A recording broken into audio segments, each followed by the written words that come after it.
Hello people of the web, and welcome back to my YouTube channel, and another episode of my Let's Play series from the Vanilla High server. As you can see, the chests are no longer Christmassy. However, my skin is. Be right back. That's better. This is episode number 7, and my big plan today is to discover our nearest end portal, which will require probably a few of these. Wish me luck. I found it, although the nearest end portal appears to be a long distance from our base, a little over 10,000 blocks away, but it's still useful to know where it is so that we can use it if we ever need to.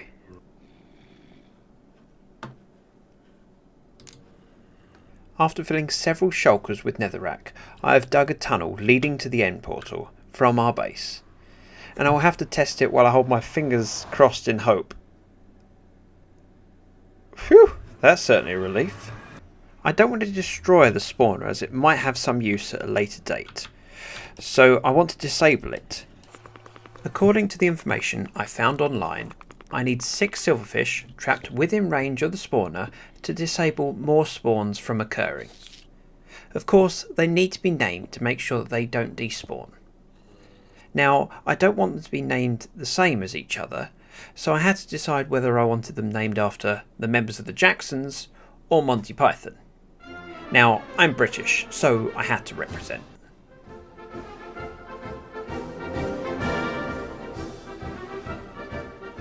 While Monty Python was before my time, I was introduced to it and watched them from a young age with my brother.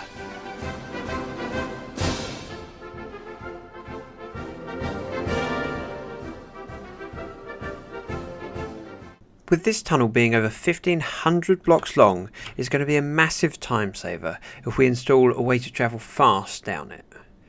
An alternative option might be to build a nether portal on the roof of the nether and simply fly to it. This isn't ideal though, as it would use rockets and I know Hushbug would be reluctant to make the journey. I just remembered after coming up here to make my point that we don't actually have a nether portal on the roof of the nether. So I'm a little bit stuck. Oops. The easiest way to get home would be to kill myself.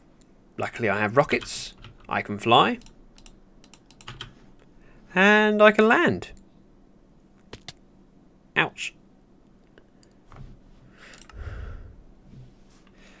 So the most likely solution is to pave the tunnel with ice.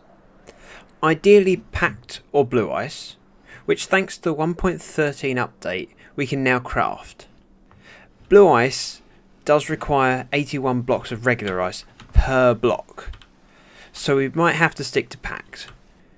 With a snowy biome near to our base, we could just regularly trim the frozen part of the ocean, as it's always loaded within loading distance.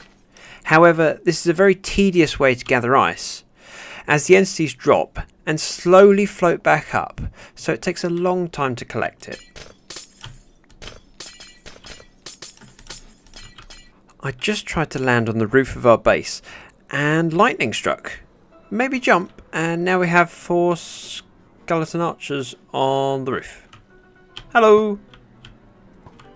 Wow, they're bad shots.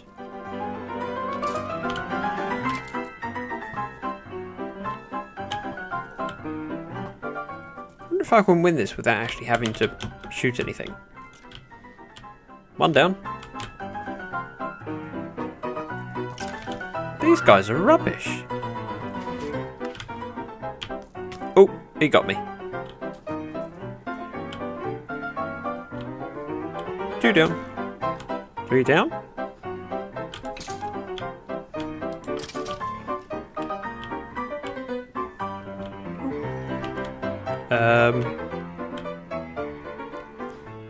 He didn't last.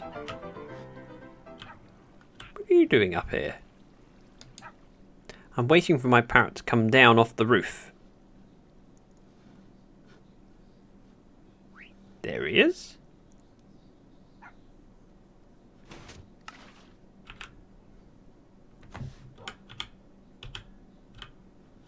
There. Now I can put him back in his corner. Best fix the hole before I get told off. The skeletons were an interesting distraction. Anyway, ice will form in the icy and snowy biomes, as well as in extreme hills above y=95. Now the ideal location for a farm would be one where the applicable biome is nearby to somewhere we have loaded regularly. Fortunately for me, there's a snowy tundra and beach biome right next to our skeleton farm. Step 1 will be flattening the area so I can build the farm. My little duck has now become home to an enderman. Oh, okay. A shy enderman, as soon as I turn the camera on. Normally I'd like to impress you by showing you something. But today I want you to be impressed by the absence of something. I filled a few chests, and now I have some space to build.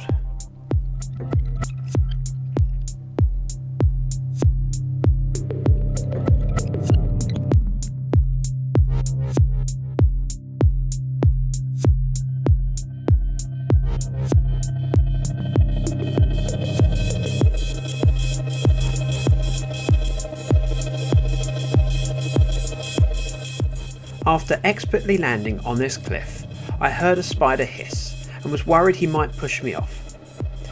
While this may not be the most efficient design, it seems to be working. It took me a while to work out the push limits, but now the farm is gradually generating ice, and I'm looking forward to making my first harvest.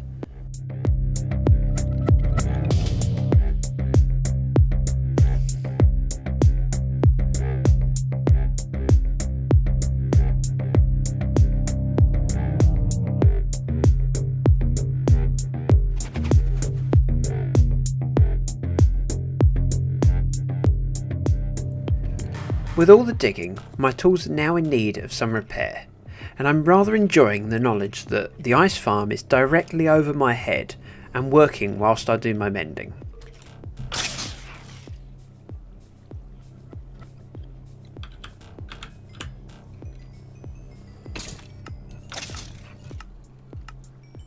I just came into the storage room to see how we were doing on bones, and I can hear the spiders taking damage.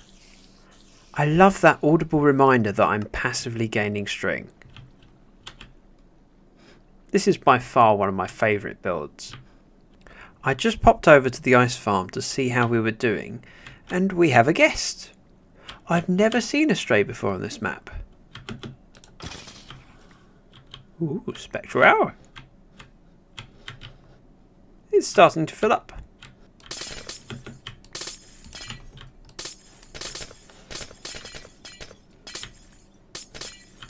That was quite satisfying.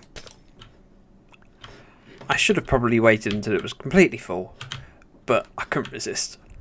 Even with a fully functional ice farm, it's going to be a while before we have enough packed ice to pave our tunnel.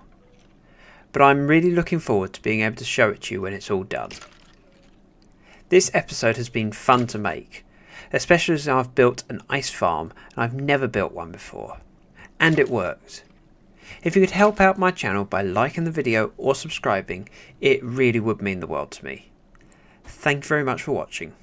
Bye bye now.